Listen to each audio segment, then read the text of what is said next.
Yeah, the topic for today's discussion is why bad things happen to good people. Right. So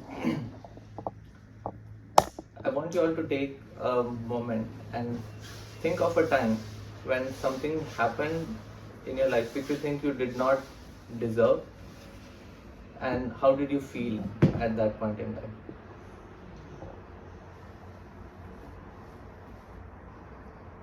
Does it have to be good thing that we did not deserve or bad thing that we did not deserve? Most bad is most Oh. pertinent to today's topic. Good not deserving is a great thing. Angry? What? Angry? You got angry. I mean, like, Okay. feelings. Hmm. Sad. Sad. Nervous. Anxious. Think of a particular situation if you can, and if you can, anyone can share if they are comfortable. Okay. Okay. Recently, I banged our car to our neighbor's car. Okay. I felt it really, really, really bad. Hmm. But it's not even midnight here. It's not even midnight here. मैं भूल गया था हमारी कि गाड़ी नहीं for our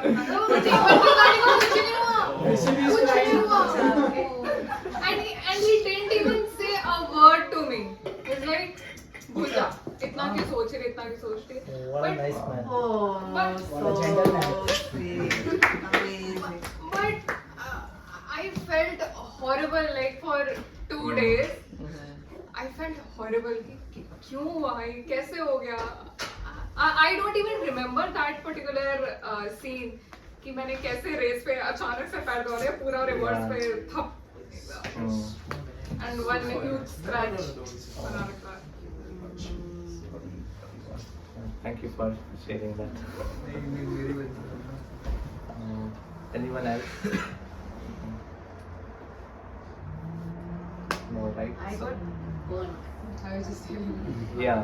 So, what you were doing? You just. I was cooking, and it was a stupid mistake. I took the thing towards my hand while trying to switch on the water, and so How bad is it? From the steam. it's healing now. It's like healing probably. It's looking bad, but it's not so bad.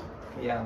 So many times, we face certain circumstances in our lives or in someone very close to us, our near and dear ones. And we are often faced with this question that why something happened to this person. We see they've lived a good life, they've been a good person, they've helped others throughout their lives.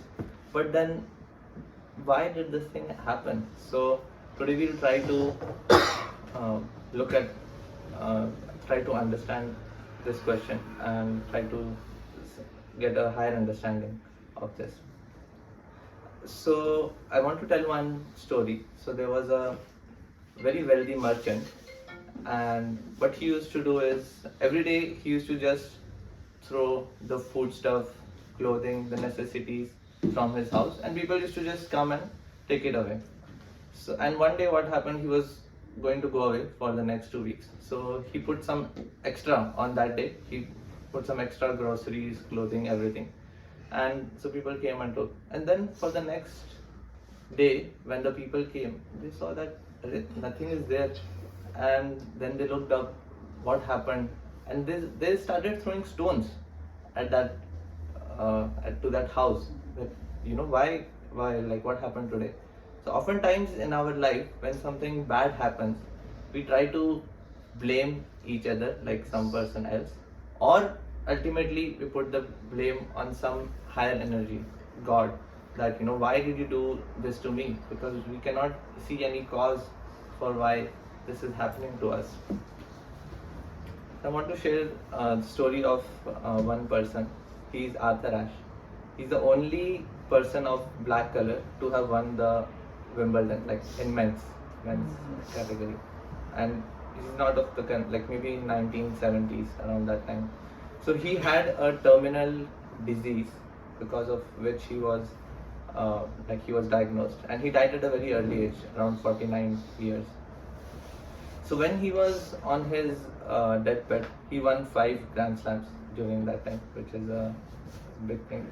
So he was in the hospital during the last days of his life, and lot of his fans, they were sending him letters.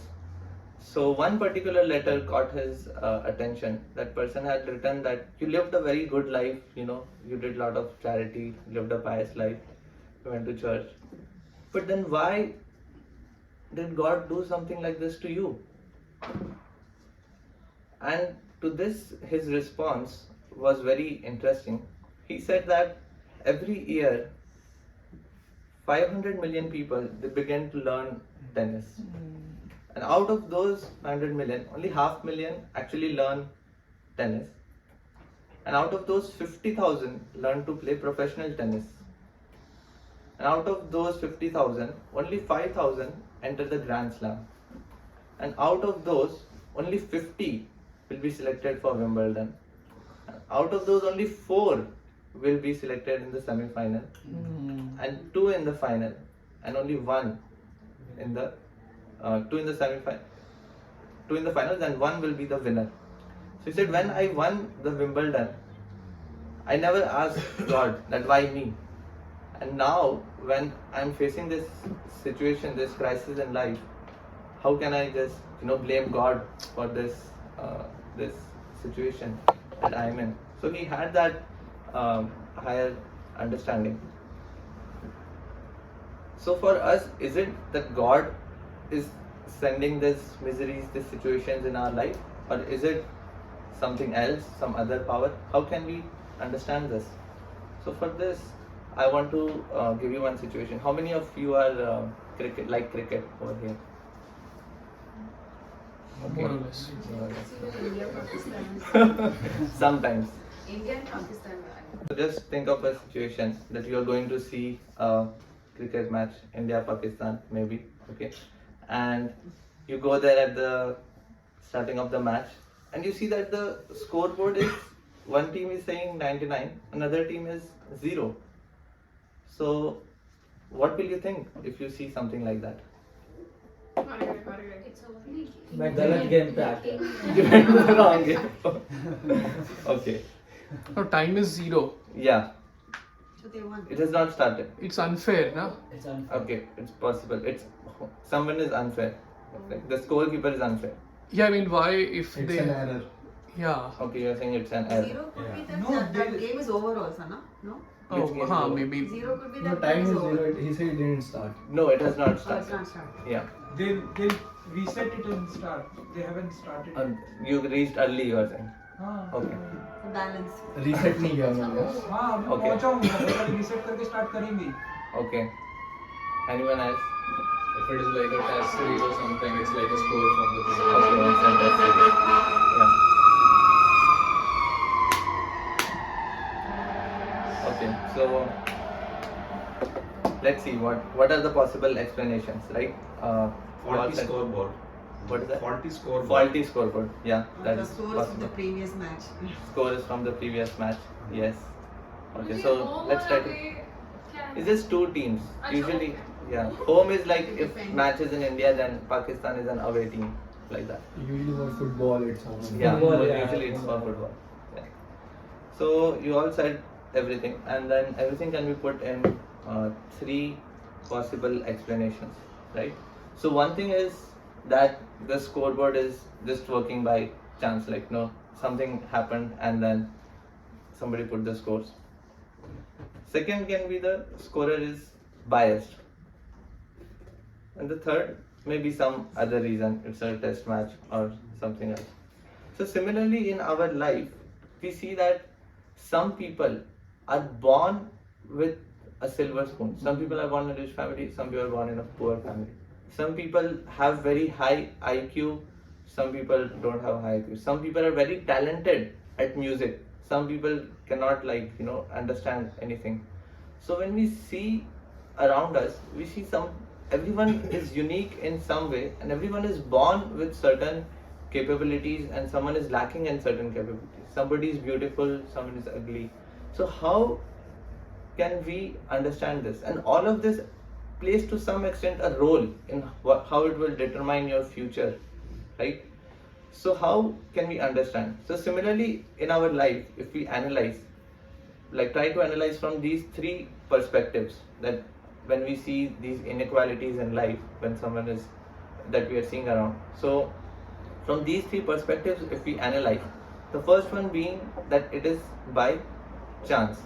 So if you see with this point of view, then it's just that everything is happening as a result of some interaction of some material energy somewhere and creating that result. And it is actually very unappealing for the unlucky people. Like this is like, I have not done anything wrong, but just somehow I'm put into this situation. And even the lucky people, they feel, I don't know what will happen next to me. Like I will become unlucky and I will be put in some difficult situation, right?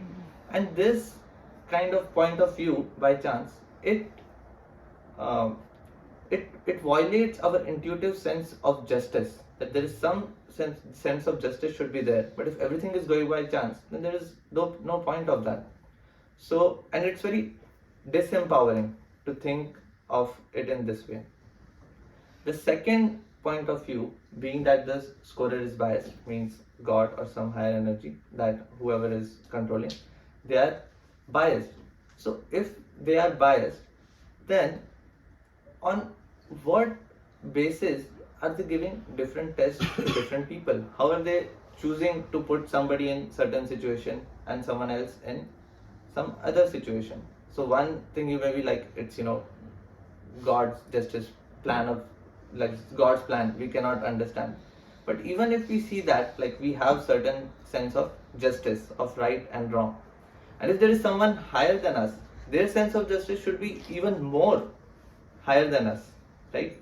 So then how does it fall into place? Like why are they creating, like how they are deciding who will get in what situation they will be put, right?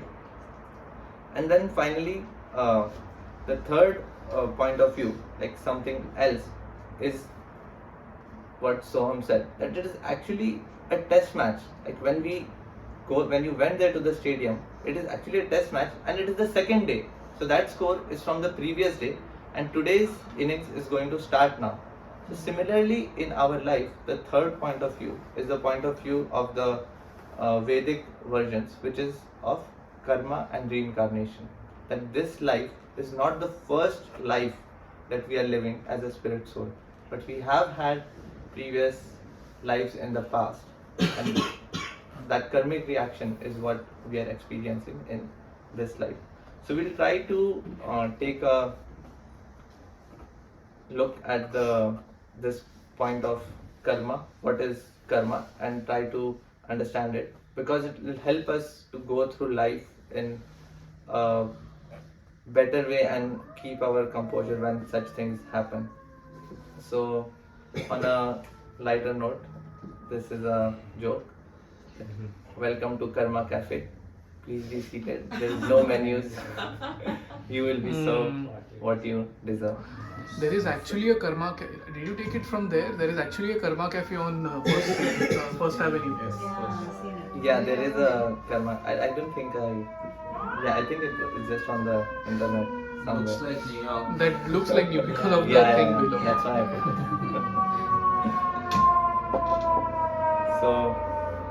So basically, yeah, what is karma? So simply put, it is a law of action and reaction. Whenever you do anything, you get a reaction. And karma in itself is a little bit complex term, because the same term is used for many different things. For action also it's used sometimes. Sometimes it's used for reaction, like karma. So the first part, like karma, is the action, like anything that we do, and it has two aspects: the physical, like the gross aspect, which we perform the action, and at a subtle level, what are we thinking, what are our thoughts, what are our intentions, what are our desires when we are doing the action. And those actions are being supervised by some higher power, some energy. and those actions lead to a certain result. Now, the result can be sometimes immediate, so there is a time factor in between. For example, if I put my hand in fire, immediately I'll get the result of a burn. But the same thing if I'm exposing myself to sunlight, so I'll not get immediate burn, but maybe after few hours or one day I'll get the effect of that. So that is a delayed reaction that I'm getting for my action. And something even more like delayed can be something like skin cancer, right, which happens over a period of so many years. So similarly, whenever we perform any actions, there is a supervisor and we get the result, and the time can be varying. So basically it can be an instant karma or a delayed karma. So for example, you're just walking on the street and you like slap somebody. No need to say what will happen next. They're gonna probably slap you back. Right? Or there might be some time involved when they go and sue you and cops come and arrest. That is even worse. They might do like next. Yeah. Can't be. Right. So yeah, that is the time aspect. And there is another story. Today we were talking about Mahabharata. So Dhritarashtra, actually, if you see, he lost all his 100 sons in the battle of Kurukshetra. So why did that happen to him? So what happened 50 lifetimes before? He had pricked the eggs of a male and female bird. He had first blinded the bird and then he pricked those 100 eggs. So that reaction of that karma he got 50 lifetimes after in this life. He basically lost. And then someone may ask why 50 lifetimes, So to get 100 sons, you need some like pious activity to get that. So for 50 lifetimes he accumulated that, and then finally he got that result. And another example which I want to share is that of a farmer. So farmers usually after farming, like whatever the harvest you get, the grains, they store in a silo, right? So say for example, I'm farming since like few decades. Every year, whatever the harvest I get, I put it in the silo. So 1 year I did the farming and I saw that my grains are not so good quality. So, but anyways, I have the harvest, so I'm storing it. And now this year I'm taking the harvest from the silo, but I'm seeing the quality of the grains is not so good. So what is the explanation for that? That it is actually the grains from my previous harvest which were not good. And eventually right now my harvest is very good, but the grains which I am receiving from the silo, the storage, is from my previous harvest which were not good.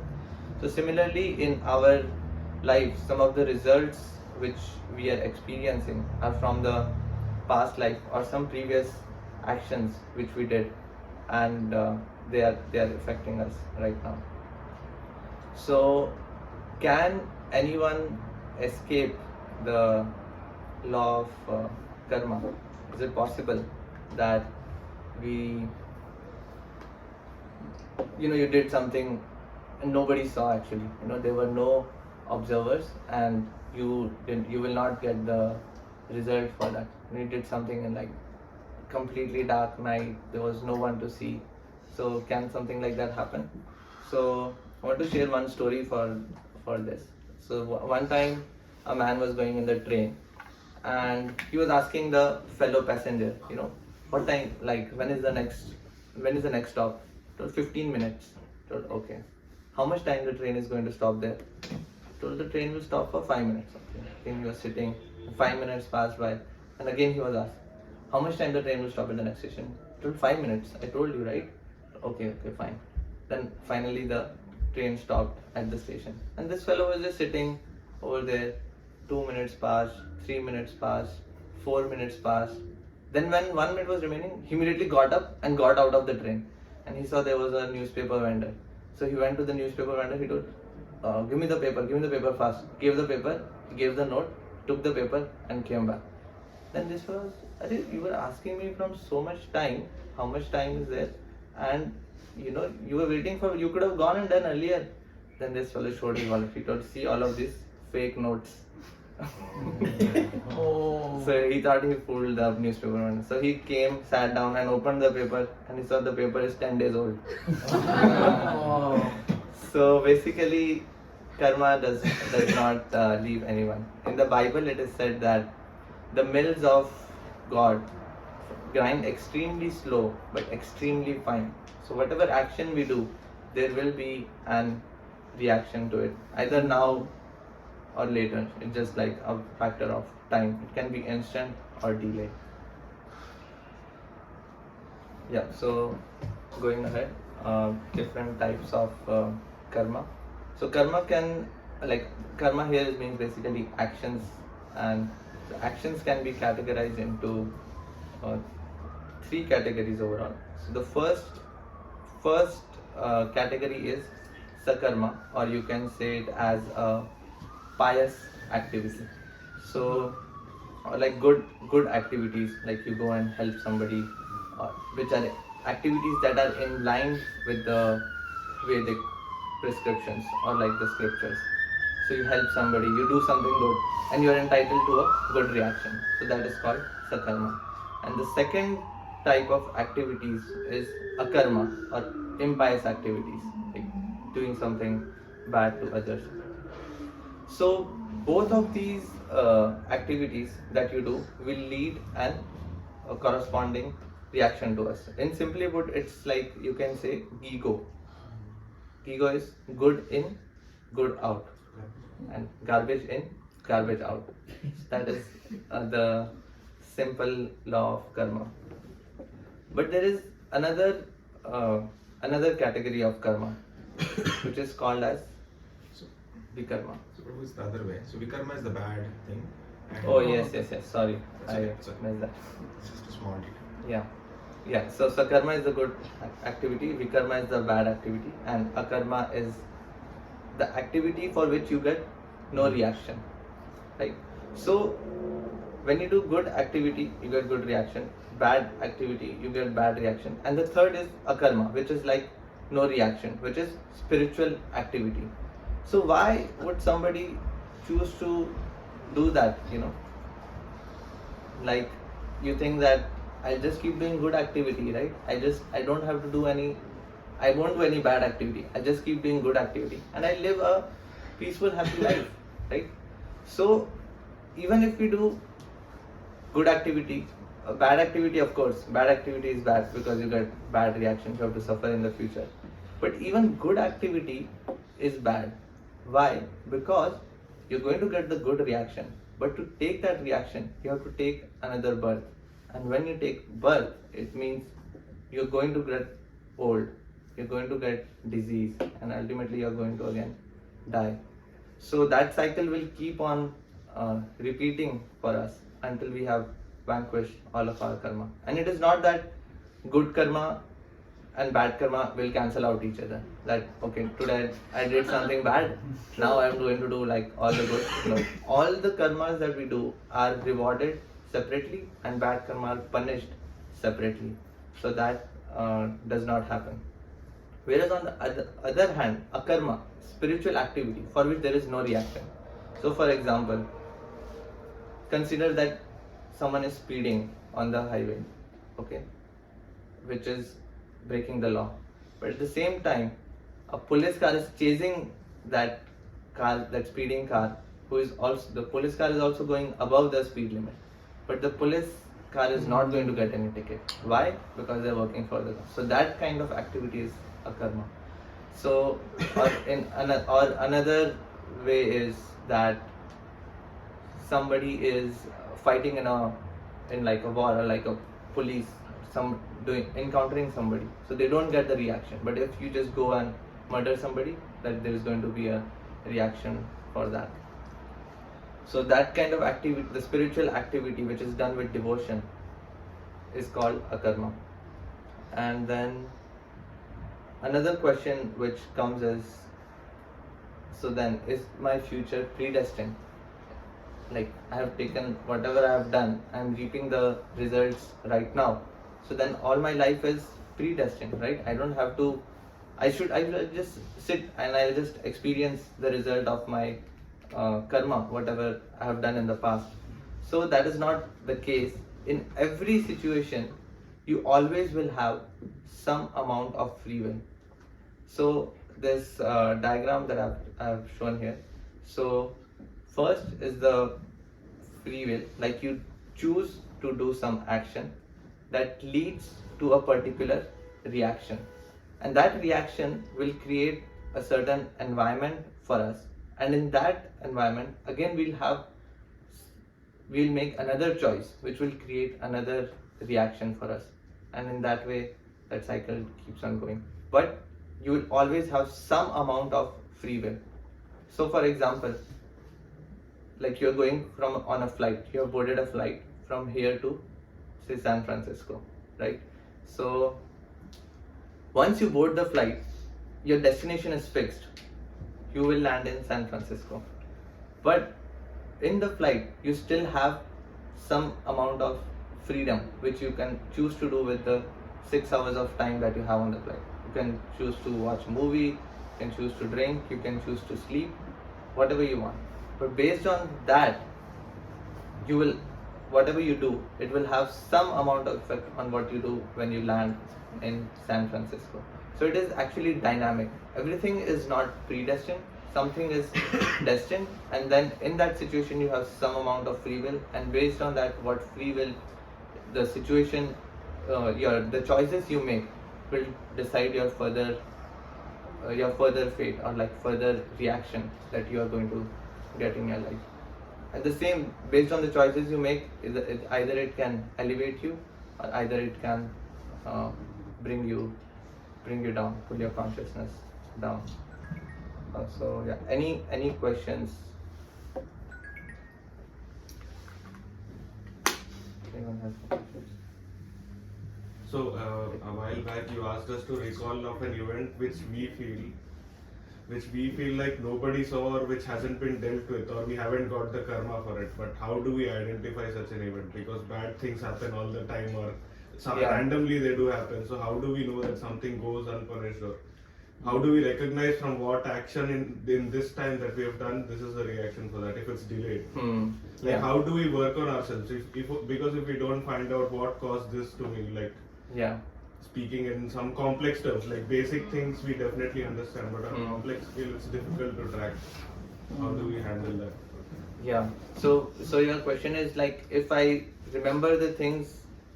Not remember the things, like we know certain things are happening, but how do we identify the situation this has put us in? Like we are ignorant when such things happen, when we are doing such things, or when we do something unknowingly. Maybe this is a karma which happens when we are not actively doing it, but we were involved in that moment. So you mean you did it unintentionally? Unintentional. Maybe an unintentional fault. Like maybe someone, if you drop something by mistake, and it was important, like you drop your passport somewhere, it wasn't intentional, but the karma is there. So something like that. If it's delayed, then how do we know? So do we want to know what caused it? Yeah. Not what caused it, like If it's a bad karma or it's a good karma, what we are doing right now.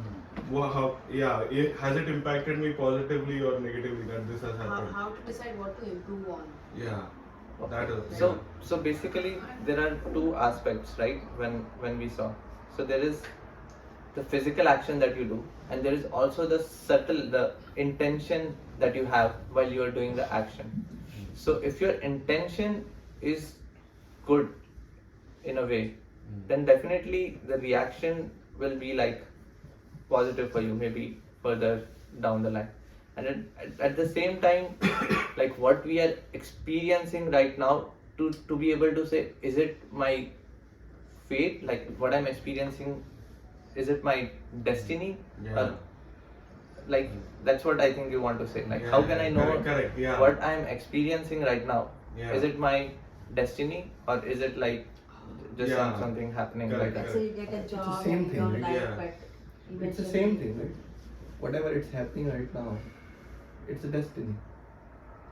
Yeah, in one way it is destiny, but at the same time it's not fully destined, because in that moment also you have some amount of free will to make. Just like if you can say coming to the US was maybe in your destiny, coming to NYU was in your destiny, but even now you have a choice to make based on how much time you're spending on your studies. You can choose to spend time or just waste your time completely and enjoy, and that will determine our future action. Now the point is how much to try. Like, we put our best, of course. Like, we cannot say that I'll just sit and just experience the result of my past activities that I've had so far. So that is not the right way to look at it, that everything is predestined. So what we can do is we can try our best in the situation, just like say for jobs, right? Some people get job very easily, like they will not put much effort, they'll study one question and that exact question maybe got asked in the interview, right? And they got selected. So That's destiny. yeah, that is destiny. But at the same time, we cannot be like, Acha, I will also just sit and just wait, something will happen, like that. So we give our best, we put our best effort. And then, even after putting our best effort, if we are not getting the result, then we can say it is destiny. But if we have not tried and we simply say it is not in my destiny, that is not the right understanding. Same thing can lead to overaction also. Like, one person trying to get into IIT for 7 years, like, that is, you can say you are overdoing something, like, because it takes 4 years to get the bachelor's degree from IIT, and 7 years itself you have spent in just trying to get into. Means you can understand that it's not in my destiny, maybe I should do something else. So something like that. I hope that. Yeah, I can answer. Thank you. Yeah. I have a question, Prabhuji. So, like actions, I want to say, if you physically, like, for an example, let's say in some kids in my apartment, when we used to like do seva, like mandir seva, right? Some people used to do it because they wanted to do seva and they would do it, right? So they're physically doing it, and then their intention, the subtle intention is also they want to do seva, right? But then some kids get forced into it, like this sab kar tu bhi kar. Yeah. So when that happens, does that change my result? I mean, there's an example, but I want to see like if I'm doing something because everyone's doing, but my intentions are not that. But I also don't have an intention like is it going to be positive or negative? I'm neutral about it, like because everyone's doing, I can also do it. Yeah. Does that change my result? Does that affect my result in a positive or a negative way? Me not having an intention, does it make it bad, or does it make it neutral? Like kuch bhi nahi hai. It's just a karma. Does it become a karma in that way? Where does that align? Yeah, it's a very, very complex, very complex question to understand. Like, what I'm doing, what will be the reaction of this action that I'm going to get in the future, right? Yeah, because let's say I'm doing seva, but then it's not my intention because everyone's doing, I'm also doing. So then, like, he's doing a good deed, he's helping someone, he or she, whoever is doing, they are doing a good deed. But then if there's no intention behind it, then how do I? If there is no bad intention, definitely you're not going to get anything bad, and you didn't harm anybody, you didn't do any bad activity. So definitely the result is not going to be like you can say on a negative scale, but maybe above zero. But this is my speculation because I think It's I still cannot. positive, right? Yeah, it's still positive. You're choosing your free will to do Yeah. that positive action. Yeah, definitely. And Because also- you could have done something else, but somewhere little bit is there, your will to do it, but not fully. But some positive result definitely you'll get because you controlled your mind and senses to So do acts. does it fall in sakarma or in akarma? Is my question. If it is a spiritual activity, it will fall in akarma. Like there is a spiritual credit to it, which just keeps growing and growing. And once it is full, then we go back to the spiritual world. Yeah. So that is what is called as agyat sukruti. It is called. Like somebody did some some activity, some spiritual activity unknowingly in some time, and now they are like reaping the benefit of that, because Krishna says whatever spiritual credits you have is never lost. Even a little advancement on this path is never lost. So definitely there is a positive result to it. You'll get spiritual like credit for it, karma, and it will keep on accumulating. Just like positive karma and vikarma is like it will grow and come down, grow and come down. But akarma is just like your spiritual credits just keep accumulating. It never goes down. Got it. Why my question was because like when you are kids, you don't know why you go to the temple. You just go. Yeah. You don't have an intention there. Maybe laddu milega was maybe one, or let's say mandir ja rahe. Yeah. Just going to roam around. So that time we don't have any consciousness. A lot of people choose to become atheist after that, or they choose to follow a religion a lot more, or they choose to follow some other religion a lot more. So that's why I wanted to ask, like, whatever they do in the childhood, does it also make sense later? Like, does it have anything to do with a lot of things what happens to Yeah, to some extent, definitely. They don't have a does, conscious, but right? At that time, kids don't have a conscious of what they're doing. A lot of kids they bring them to temple and all those things. And it is not their intention, might not be their intention after they grow up, right? To have gone to a temple. Yeah. What if they regret after they grow up? Let's say they regret going to a temple. Then what? So that free will is always there, Like Krishna, God will never take away your free will. Like your freedom to choose will always be there. And God will always facilitate that, because you cannot force love upon somebody. God, like that is not, you cannot call that love if it is not voluntary. So that free will always be there for the living entity to choose what they want. Now what is the result of that you have to accept. Like what is in your hand is the freedom to choose. Once you have chosen that, the result is you will get whatever is destined to that. So yeah. Almost answered my question. Yeah. Do you want to say anything? Nitya, did you wanted to say something? No, I just for the previous question, the fact that that person is doing some spiritual activities, or is chosen to do, like his mom is forcing the boy to do it, is also something because he has earned it from before. There is no way to say, okay, this is the reason why he's doing this. There are many input to that particular moment, every moment. Why we are all together is also because maybe it's all destined from somewhere else, like somewhere we've done something and then we are here, and then but whatever we do now, it's going to sow the seed for the future. And about the person who may not even get, for example, we know many stories where a student doesn't prepare at all, but then he goes and passes the exam, or in like full marks or whatever, right? How? And the person, another student slogs, but then the correct questions doesn't come, and gets a bottom. So what does so the effort does not equal that much we know already, right? Whatever we put the effort, it's not equal to the result. But it's because of that is when you know that, okay, from something that I've done before, that I'm able to get it even without so much effort. But if I put effort now, I'm sowing the seed for future. So future I may get things easily because I put the effort sometime either in this lifetime or in the past lifetime. Like that, it just keeps hopping like that. So sometimes you may get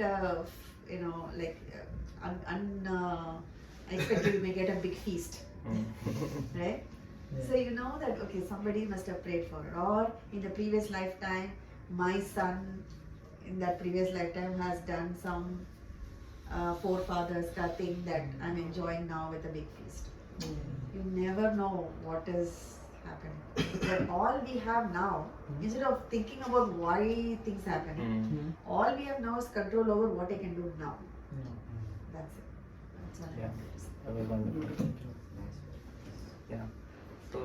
So the purpose of understanding this concept is not to be like, oh, do you see isko ye ho raha hai, isko wo ho raha hai. No, it is for us to make a better choice in the present moment, and at the same time be compassionate towards other people who are undergoing some difficult times and seeing from a higher perspective that this is what they are going through. So yeah, I just have one last slide, a small prayer to the Lord, that please give me the courage to change the things that I can, that is where our free will is involved, and the humility to accept the things that I cannot, things which are beyond our control, the destiny, and the intelligence to differentiate between the two. So yeah, just a small prayer. Thank you very much.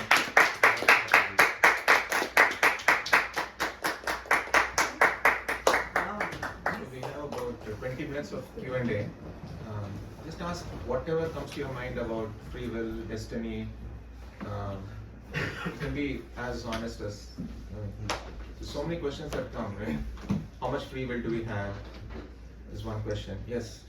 So, another question is like very similar.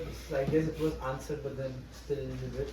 So, what if I grow up to have my kids, to go to a temple? Then would that lead? I mean, it also depends how they are brought up. And usually, what happens is if let's say I wanna inculcate some behaviors into them, and being consistent is the key. That's why I keep taking them to temple, I keep making them read scriptures and everything. But it so happens that most of the people I know who have strict parents, like who have like strict rules, they exactly end up doing the opposite, right? So like how does that work? Let's say if my intentions are good, right? Yeah. As like when I become a parent, my intentions would be good. A parent's intention is good, but that itself is leading to a negative result On the kid. on the kid. So what is your question is? So my question is there anything that this person could do? But it's going wrong, right? So his intentions are good, Yeah. but the results are getting bad. Yeah. So what is he doing wrong? Or is there any way he could better it? Like, what is it something they could do differently? Or what should be someone's SOP? SOP? Standard operating procedure for such. So yeah, I'm not a parent. I think Jagannath Gopal. Jagannath Gopal can answer. She is born into the family you are speaking of. So yeah, ultimately, see, yeah, you can go. Ritesh. So I think children doesn't understand what we tell them, they imitate. So whatever we do, they will learn. So first thing is that, so if you keep telling them, probably they won't listen, but if you keep going, then they will come with you, they will follow it, and they will see what the benefit you have with that and inculcate. Other thing is not being strict, giving them freedom so they can do whatever they want, so that they can get through it and want what you want to give them. That's my question. Like people, they do that. They do give the freedom of doing it, but then they make sure. Let's say every Saturday is like Monday day. You have to go, right? Or every Tuesdays, every Fridays, you cannot have so many things. There's restrictions, right? But then all his friends are his friends around, the people around him, the environment around him, it's not following him, right? And he wants to also break through. Like, why am I the only one? Like, बाकी लोगों के parents chill हैं. Why not my parents? Why can I also not do it? Right? His intentions are not bad. He's just comparing himself with other kids. So then he ends up doing the wrong thing. But then the parent is also facing the result of it, right? Of what the kid is doing. So is it like related? So someone else's, so like my family's karma, is it related to mine? Yeah. Yeah, very much. Yeah. Some people collective karma also. Like for example, in a flight where there's a crash, like everybody dies at the same time. So it's called collective karma. So that also is there.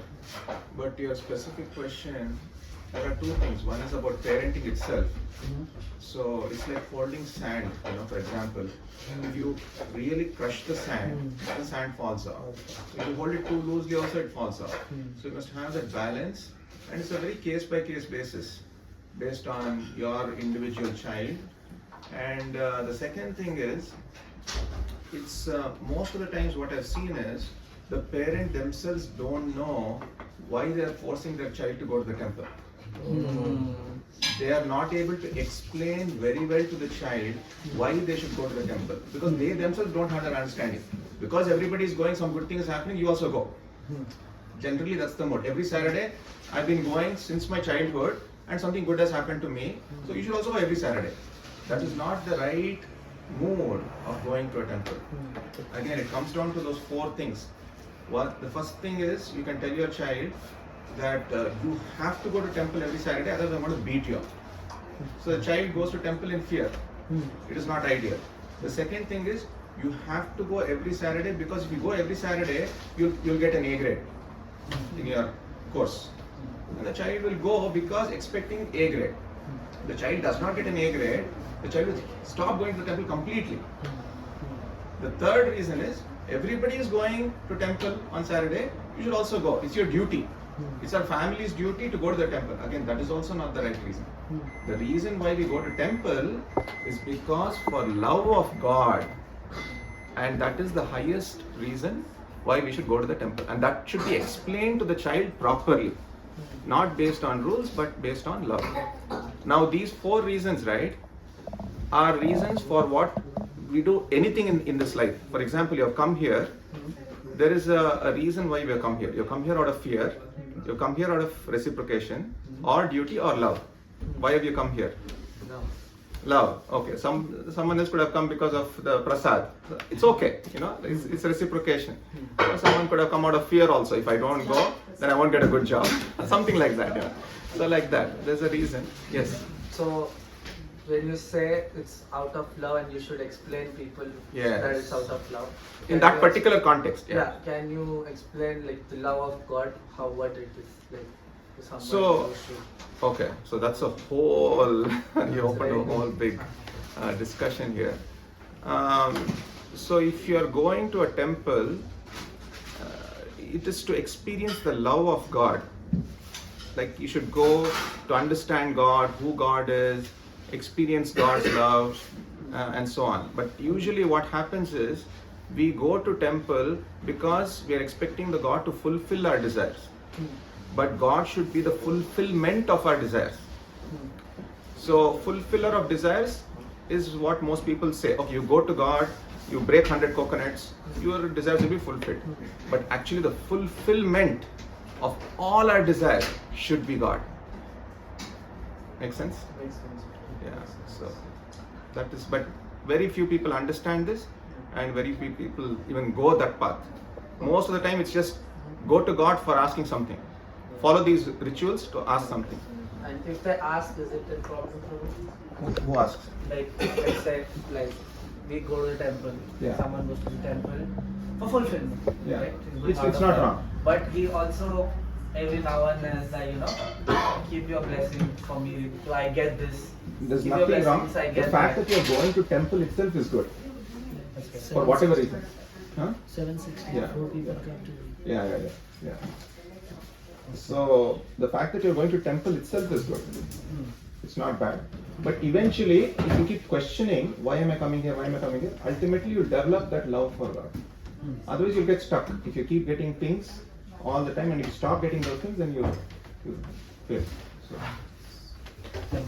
I want to add something here.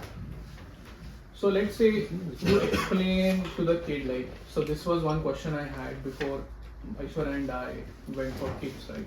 I asked many people, I asked him also, I have this fear that before having a kid, what if the kid doesn't end up becoming a devotee and things like that. So there is something that the parent can do for the child to inculcate those values, and then there is a baggage that the child himself or herself also brings, her own baggage, his own baggage, right? And plus, not only that, the biggest factor is his or her own free will also. So let's say somebody does everything correctly, somebody explains everything correctly with love, everything, but still you can't say that this has to be the outcome of it. Yeah. Because the free will of the child is also inside. Despite getting everything, okay, you're asking me that somebody who has given such inculcation to the kids, whether the kid takes it or not, how will the parent feel? Now I know a person whose family is totally against bhakti, and this person becomes like a very nice devotee. What will you say there, right? There was no inculcation involved at all, but this person took up bhakti and he had to hide from his parents to practice bhakti. What will you say about that, right? So there are many factors involved. It's not a complex, but yeah, as what a parent can do, that's what a parent can do. A parent can try to parent perspective. Yeah. So No, not parent only, like anyone in general. Yeah. As a friend, if there is Correct. anything to do, or like as a person, what is. I asked one more very senior Vaishnava about, okay, he also has a daughter. I asked him, what will you do if, do you ever get this fear that your daughter might not become a devotee or, become devoted to God? He said, look, I'll try my best. And then apart from that, it's her free will. If she has to take it, she'll take it. If she'll take it, if not, then if I take it as my own personal failure, if my child doesn't take to bhakti, then that is something that you have to see whether that's correct or not. In retrospect, you have to talk to people and understand, okay, did I do anything wrong in the upbringing? Or even before the damage is done, we should take guidance as to how can we do it best, right? So there are many factors involved. I mean, it's a complicated mesh. It's a very complicated mesh. Krishna explains these three things in Bhagavad Gita. And karmano hi api bodhavyam bodhavyam cha vikarmana akarmana cha bodhavyam gahana karmano gati. He says it's like very complicated. You can't pinpoint that this is because of this. Oh, my son did not take to bhakti, that means I'm a failure as a parent. No, it's not like that. But again, that also shouldn't mean that मेरे बच्चे को free will है, I'll not put my effort. उसको लेना है तो वो लेगा, right? That also is not correct. I have to do, like he said, I have to do my part. So it's. So everyone needs to just do their part, and then it's everyone else's free will and their understanding of whatever they want to do, good or bad karma for this. Yeah. Because if you try to force somebody's free will, that never ends up well. Also, everybody has a limited amount of free will. This is a whole different concept, but we have 5 more minutes, so I'll just explain this. So the people who have the most free will are the people who are most elevated in their consciousness. Like animals, for example, they have the least amount of free will actually. They don't have choice, they don't think, should I take this, should I do this, should I go to this company, that company, they just act by impulse. They have very, very little free will. But a person, like even for example, someone who's an addict, alcohol addict or something, they also have very less free will because they're completely captured by that addiction. But a person who's very, very elevated in consciousness, they have the huge amount of free will. That is one of the benefits that you get by going deeper in spirituality. Because your amount of free will increases so much. It's actually a good thing to have that much free will. So, something. But we think opposite, right? We think opposite. If I go there, everything will be taken away. My friends, my good parties and all. Yes. It's a very, Because the concept of, let's say, like people who are usually like in history, like sages and all, they renounce things. Yes. So they are losing out on like materialistic options which they can choose, but they're choosing only one thing. Then that also helps them choose everything else. Everything else. Yes. Exactly. See, that is the thing. That is what you have to question. Why is this person giving up everything to choose spirituality? Because there has to be something good there. It's not that this person is making a show of things. Because there is something really higher, a higher taste in spiritual life. That is why this person is able to give up these other things. So when the reason we feel that there is restriction, there is renunciation and all that, because our perspective is limited to our experience. That is the problem. Because our perspective is limited to our experience, we will impose our perspective even on the renounced person, thinking that अरे ये तो सब छोड़ दिया, अभी क्या है life में, like that. But we have to rise a little and think, okay, this person is Jesus. He went on the cross to die for Christians, to die for people, for us, in fact, in many ways. This Prabhupada came all the way here, 2 heart attacks and whatnot. Why did they do that? It's not that they wanted to. They wanted some. They could have just been happy in their own spirituality, right? But there was some higher taste that they had, which drove them to do it. So we have to try to look at it from that perspective also. Is it too complicated what we said? No, it actually makes sense. So basically, it's our own inability and hindrance that also does not let us understand people who are wiser, right? If you're not smart enough or you're not capable enough to understand what people or you're not receptive enough. Exactly. Then I also want to understand what is good or what is bad or why someone is doing it. And karma is a very big topic. Every time, a lot of things, let's say even I personally don't do considering food. If I do this, I might end up getting a bad. So if we actually really are convinced by the law of karma, right, we'll be very, very cautious. The problem is 99% of us, including me, I'm not absolutely 100% convinced about the law of karma. If I'm really convinced about the law of karma, I'm going to be very, very careful. I won't do anything wrong. Right? But doesn't it also make me susceptible to not do a lot of things? What if I get scared of everything? Okay, this brings a negative effect. But you'll be very careful. So how do I find the balance? This is some bad things I can do, some good things I can do. Yeah, that's all. I don't want to jump a turnstile or whatever, right? Yeah. Everybody's going that day, it's free. I'm koi cop nahi, everything's broken. I'm going. I'm doing something wrong, right? Let's say. But then it's fine, right? Can I do it or not?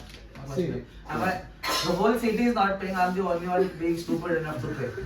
How does that work? So, in situation like that, is it a good thing to do? Is it not a good thing to do? So sometimes this is a very linear example. Good question. But I do get scared about such things. Let's say for tax itself, when I spoke to all of you guys, everyone I know filed with that guy. There's one dude who was giving random returns, very random returns. I gave that contact to 2 people, that contact to 10 people. All 10 of them applied from that guy. I'm the only one who did not. But I'm scared if it gets audited. Yeah. But they are chalega na, we audit mein.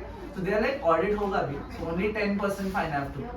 So they are assessing their risk. Okay, even if I get caught, I'm fine. But I am not ready to do it. This turnstile thing reminds me of something. So I wanted to take the Path train and I had the card, metro card. Yeah. I went to the turnstile. So when you put the card, it comes out, right? I put it in, it didn't come out. I'm damn it, what is this? All my money is gone. And then I thought, okay, maybe I might have jumped the turnstile in some previous life. Just coming back. Yeah. $50 That is clearly destiny. Yeah. I had this Fairfax card. So it was the last day. I thought I'm playing it smart. The last day, right? So let me put $50. So this is the last day. So it's a 1-year-long program. I thought I'll put the $50 at the last day of my program. I'll charge it on the last day of the program. So I get one more extended week. So it's weekly basis, right? If I put in starting of this week is one. Turns out the card itself expires. So it's usually card expires. So nicely I put $50 like one more week I can nicely go like so $1.5, right? So even if I'm not using it, I can like 1.5 till the time I have the card, I can keep doing it. Turns out the whole $50. No, like sometimes you think you're doing the smart thing or you're doing the right thing, but then it does not end up giving you good results. So I don't. Very like say complicated topic, so that's why I had like, so many different questions. Anyone else? Devin, you want to say something about karma? I have a weird question. Yes. Very, There's very nothing weird weird. question. Go for it. Microphone. Which side? That side, the silver side. Silver side should be towards you. It's anyways okay, it will catch. It's like karma, it will catch you whatever you do. So it's a very weird question. Imagine I did a bad karma and that is bad in scale of 3 out of 10. So when I'll get the consequence of it, will it be 3 out of 10 or will it be compounded? 3 out of 10. It won't be compounded. It won't be compounded. Exactly. How you know it's 3 out of 10? Yeah. I'm just guessing for now at least. Okay. Obviously I don't know. 3 out of 10. So what is that scale? What is that 10? What is 10 out of 10? Very good, very good. That is very subjective. So 10 out of 10 could be murdering someone, 3 out of 10 could be slapping someone. If you slap someone, something like that. So imagine if I slap someone, so I'll get slapped back. That you'll is get the my same karma. amount You of get the pain. proportionate pain. Yeah, proportionate pain. The same amount, proportionate amount of pain. How much he felt? Yeah, how much you felt. At your level, you can't kill an ant and say, you'll also experience the same amount of pain that the ant experienced at that level. It won't be a small amount of pain. It will be the same amount. Maybe if I killed an ant, then death is my that thing. Well, look, just Yeah, it's so you will also suffer during death the same amount of pain that the ant suffered, something like that, in some lifetime. But yeah, we never know when we'll experience which karma, right? Yeah, you won't know. It's So very, very it might complicated. be today I experienced. Imagine if I slap someone and someone slaps me back. It's not like the one I slapped that karma is coming back. It might be Something else also. Yes. It's very complicated to understand. That's why they say, Acharya say, don't worry too much about that. What did I do? Why is this happening to me? Just focus on the now and do the right things now. Believe in the law of karma, become convinced and do the right things now. Make the right choices. Make the right choices now, right? That tree will keep expanding more and more and more. It's almost like there's a tree and there's a cow that is tied to the tree with a thread, right? If you keep making the right choices, that cow will get more and more and more freedom to move around in that circle. So when we are born, all of us are born with a small amount of circle like that, circle of free will. Like we can't fly, for example. That's something beyond it. But we can do certain things. I can hit him. That's within my range of free will. So like that, if you keep doing the right things, that circle becomes bigger and bigger and bigger. I know people who are very elevated in consciousness, and their circle is huge. So, yeah. Any other questions? And so the one category of karma that you mentioned, that is akarma or spiritual activities, that will actually start taking you out of this mesh of karma and vikarma. So that is the solution. Because we always have to act. We always have to do some action. So if you start doing akarma activities, right, then it will completely take you beyond this It's law. like a thread. We keep tying knots and knots, but we don't know when will one knot open. Yeah. So it's like that. But if we start doing spiritual activities, one by one knots might get opened. Yeah. But again, that's also No, it's a just very broad statement that we made No, about it's spiritual just activities. like individual perspective, how you see Like it. what? Like according to you, Sachet, what do you think is a spiritual activity? Just generally, I'm asking you. Like coming here, do you think is a spiritual activity? Or eating food is a spiritual activity? No, I feel like something which makes me happy is one of my spiritual activity. I just don't see like doing some pray or something is a spiritual activity. But yeah, if I'm blissful at that time, that is a spiritual activity for me. I might like, it might be a spiritual activity when I eat a very good food, but yeah, sometimes it might not. If I eat karela, then it's not, of course not. But if I eat a good sweet dish, it might be. What do you think is a spiritual activity? So, just a general, you don't have to do the right or wrong. What do you think is spiritual? What is akarma? Akarma. We are all talking about akarma activities. So, what is the akarma activity that you think you can do? I think from like a general perspective, I would say like you are trying to be your real self. Hmm. That would be like more of a karma, you know. Trying to be your real self is like a karma. Okay. What do you think, Devin? Just everybody, just quickly. I want to see some examples of akarma activities. So, what would be one example of akarma activity? So, right, like, I'm like literally following my dharma, what I am. Like, you know, I'm not like trying to be someone, trying to enact someone, or you know, like getting affected by something. I'm just doing what my like real my core is. What my core is, what I. So, what is that core? That would be, I think, different for everyone. Like, but for me, it could be like. I feel like he means like what he wants to do, he does that. Right. Instead of. Okay. So somehow, okay. Let's go around. Devin, if I want to kill someone, I do it. Sakarma. That's same. If I take drugs, I'm blissful. That's my Yeah, spiritual activity. That's what people said. That's what people That's said. what LSD and all that's what they Yeah. say. No, but so if, for the example, if I kill someone, it's a karma. But for a police, No, it's no, not no, a police. no, it's not. It's not karma, right? That's For a police- why it's clear. Killing someone is not a karma. No. If in his example, he Yeah. said if a police officer is killing someone, Yes. it's a karma. But let's say two police officers are discussing who gets to shoot. Then is it a karma? Police is Then मेरे को मारने का है. Police is killing is not a karma. He said it's an example of a karma. A karma in This terms of fulfilling his duty, no? This earth, like he won't be punished by the government. But if he kills out of bribery or get awards, then there will be inquiry. No, on he's him. just killing because he has to kill that person. No, he's a murderer, or he's gonna kill more people. Because he's But at that time, it's like they're fighting. I wanna kill that person. That's it. No, but that will be karma because there is a law, judicial system. Like where are policemen allowed to kill? Yeah, and they are not allowed. They're not This allowed. country, They are not allowed. they are allowed to shoot people if they are like Not kill. shoot. यार एक ही बात है वो गोली कहीं भी मार दिया किसका दिल कम No, no. These are very corner edge cases. We can't say. No. Like the example you gave, but then in that Which case, example? like the killing someone, if I want to kill someone, I'll kill. Wouldn't that intention again be affected? Like, will that be a factor? In that case, the intent, the content, and the consequence, these are the three things that are seen for the result. Right. The intent is bad, the content of killing is bad, and the consequence that that person died is also bad. So all three are bad, so you'll get really bad reactions Right. for that. Sometimes the intent may not be bad, the content happens, like supposing you're walking and you kill an ant. The intention was not there to kill the ant, but the content is you kill the ant. And the consequences, you will get something, but not that bad. You understand? So it's all very, very It's complicated. like that. Like a mother also slaps a child, but the intention is different when, like, if That's the whole, yeah. if I slap him with a different intention or Yes. whatever, it's like that. Yes. We were going with The the question is, see, we all clearly know what is sakarma and vikarma. Sakarma is good activity. Good activity. A charity. Okay. Vikarma is killing somebody. Bad activity. So akarma. One example. Firstly, what is spiritual? One example of akarma that you can do now.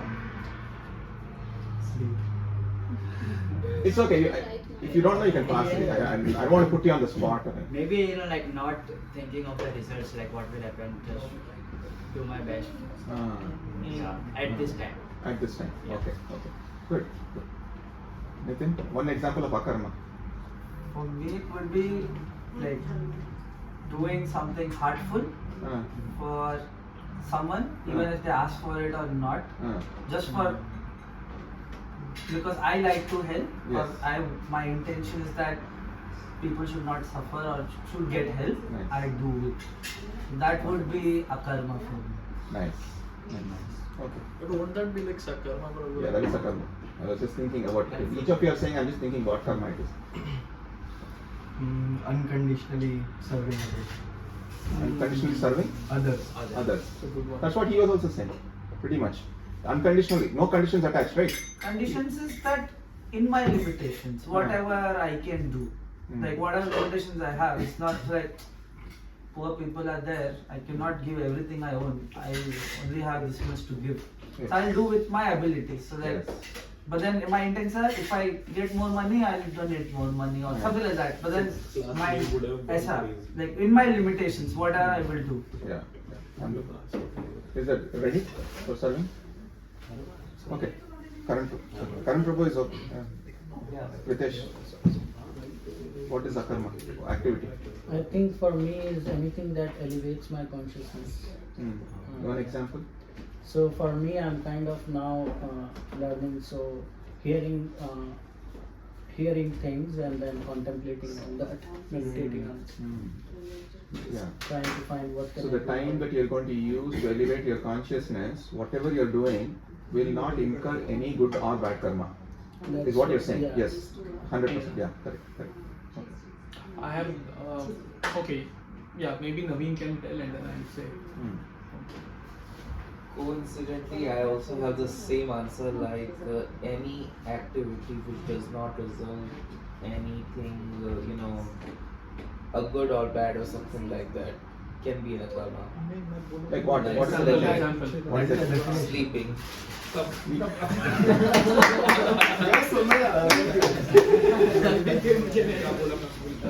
Okay. Good one. So, yes, sir. Yeah. Jagannath wanted to say something. Yeah. You want to say something? You want to say Jagannath? No, I have. So for me, a karma on a very basic level where I am is inquiry. Yeah. That's what he said. What he said. Inquiry I into like who I am. Simple. Inquiry into who I am beyond all the good, bad, whatever I am getting, whatever suffering, pleasures I have. Beyond all that, trying to inquire who am I. That's a karma for me. Wonderful. On at my level. Yes. Beautiful. Super. You are raising your hand.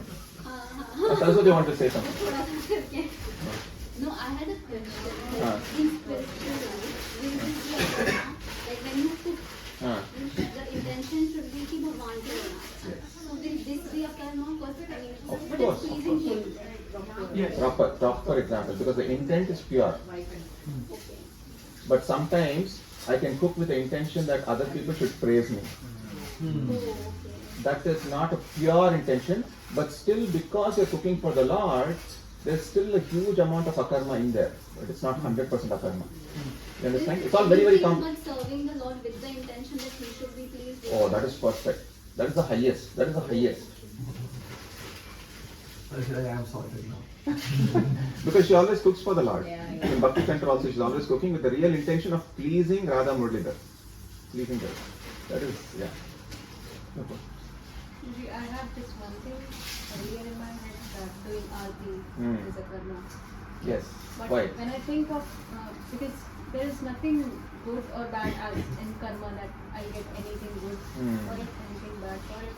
I'm just doing it for pleasing the Lord and myself. Yeah, beautiful. That's a classic example of akarma, where you're doing aarti for the Lord without any conditions attached, any strings attached. You know, like I'm not doing aarti so that I get something in back. I'm just doing it for the pleasure of the Lord. And then you'll see, if you do some akarma activities, right, internally you'll start getting so much bliss, which cannot be explained.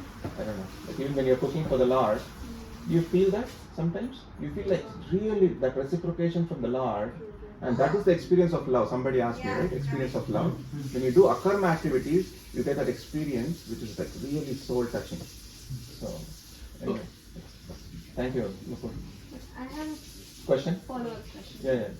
So I wanted to relate this to my daily life. So when I'm doing experiments in lab, so I don't know if I'll get good or bad result of it. I'm just doing those.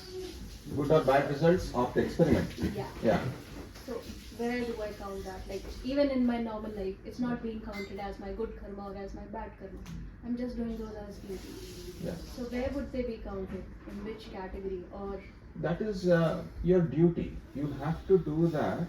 See, and one thing here, what happens is, so try to understand this sentence if you can. So destiny determines the results of our actions, not the actions themselves. So what that means is, you have to do your duty, and destiny will determine the result of that. Okay, but destiny will not determine your current actions. Free will determine. Yes. So that is why you should do your dharma. You should do your dharma of doing the experiments without being attached to the results, because the results are based on your past. But you should do your dharma. That is what Krishna told Arjuna. You should do your dharma of fighting, but don't be attached. So destiny is the result of our destiny decides determines Yeah. the results of our actions, Yeah. not the actions themselves. not the actions themselves, but it restricts or it restricts the scope of your action. Yeah, that is the not the that is the action. circle that I've been talking about. Yeah. The fuel circle. So yeah. Make sense? So don't feel that, you should never feel that, oh, this is a waste, this is going to get me good karma, bad karma. It is your dharma. It is your dharma that you have to do it. On this material world, it is my dharma that I'm a father. I have to take care of my daughter. I can't keep thinking, oh, is it going to get me good karma, bad karma, this akarma. I have to do my dharma. I have to do that. So, yeah. Manish. Is it a difficult question? Akarma, akarma? Yeah. I mean, from what I understood, I feel like not allowing the events that happen in my life to change what I do every day, or what I am habituated to doing, or my lifestyle, or the things I do to basically fulfill my duties. That is akarma for me. Not allowing the day-to-day outcomes to change my duty towards the things I do. Because if I let something influence me, something bad happened, and getting influenced by that, I do something even worse. Right. Like I do something like maybe something harmful to others or to myself. That would definitely give me even worse karma than just accepting it. Accepting it won't give me any additional karma. Yes. I would just be doing my duty at that time, and I wouldn't be gaining any sukarma from it also. So I'll just be there. Yeah. I think that is my karma. Yeah, wonderful. Just be there. So Yeah, just one last question. Everybody answered. Just one last question. So Karan Single second, sorry. Sorry. I don't know how it. She was happy to be like So I think akarma for me means I remember you speaking about it once, Guruji, that do one action in your day and try to offer that result to Krishna. So say if I'm like teaching yoga, I'm teaching that class, at the end I'm trying to like offer the result of that class to the Supreme. Like that's my Yes, wonderful. So yeah, it's a whole different, very good point. Yes, Naveen. Question, Acha. So one thing Karan Prabhu was saying, he mentioned this very, very fast. So I just want to zoom into that particular thing. He said that in the night, like supposing I do something wrong, nobody's watching. I'm alone in my room. I'm just doing something wrong in the night.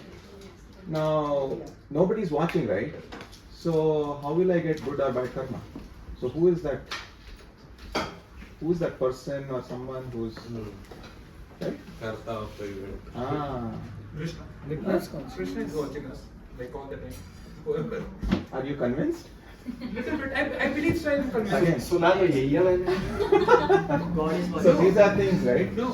See, these are things I again I think want it depends on the ones who believe, right? Yes. I believe in God, so I guess I do believe that Yes. He is watching. But if someone then- does not believe, then Yes. it's a different story altogether. Great point. Even if What if life as a structure is automated and doesn't require God to still do things? Requiring program. Yeah, what if actions and results are defined by now and are set? Like we know the consequences of the things we are doing. We don't necessarily need God to design the consequence of our karma every time, because there are a set of events that happen because we have rules and regulations and whatnot in this world. So God has created Most of it, I think our karma is decided by the people here somewhere around us. We might not even know this. So our karma is decided by us only. In this system of karma. So very rarely God intervenes in our karma. That's something that we have to understand. It's a law. It's like the law of gravity. There's law of karma. So based on what we do, we will get the results. And it's based on what we do only. So the question is, why good things happen to bad people? The answer is, the bad things are happening because of the bad things that you did. Right? So that's the whole. He's the supervisor. That's what adapters. Yes. God is the supervisor of the system, the karma system.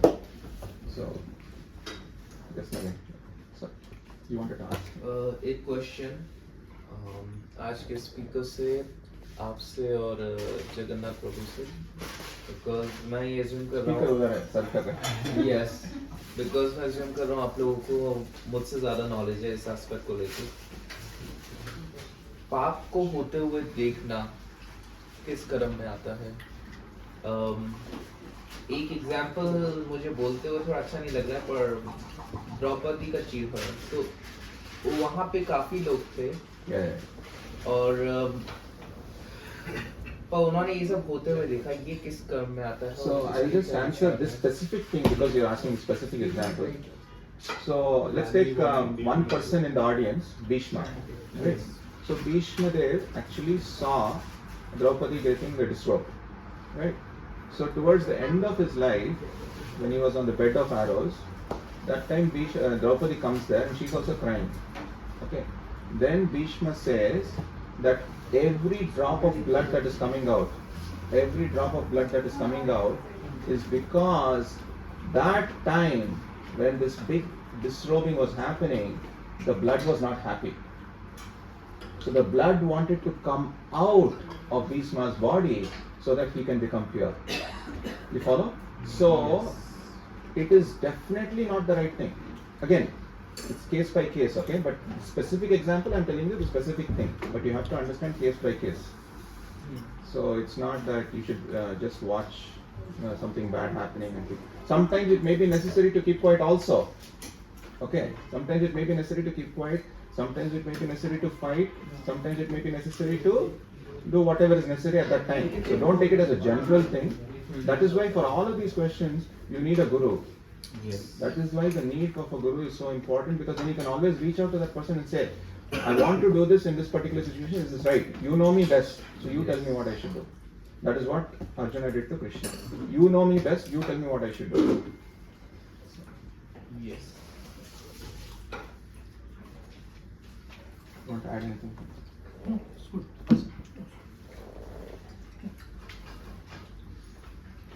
Nobody answered that question. If I do something wrong at night, or somewhere it's very dark or something, then who is the witness? I already said. For me at least. You said God, yeah. Yourself. Same for Huh? me. Yourself. Yourself?